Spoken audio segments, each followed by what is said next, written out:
Hello বন্ধুরা, আমি আজকে কি করবো? একে বলবো তাতিলি চলে আসতো। একে চন্দ্র, দুয়ে পক্ষ, তিনে নেত্র, চারে চতুর্বেদ,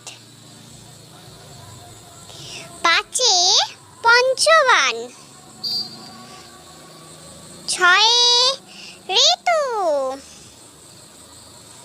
সাতে সাত সমুদ্র,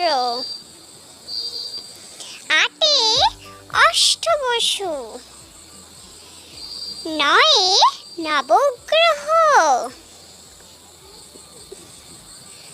দশে দশদিক। কেমন লাগলো ভিডিওটি? ভালো লাগলে অবশ্যই সাবস্ক্রাইব করে যেও। Tata, bye bye.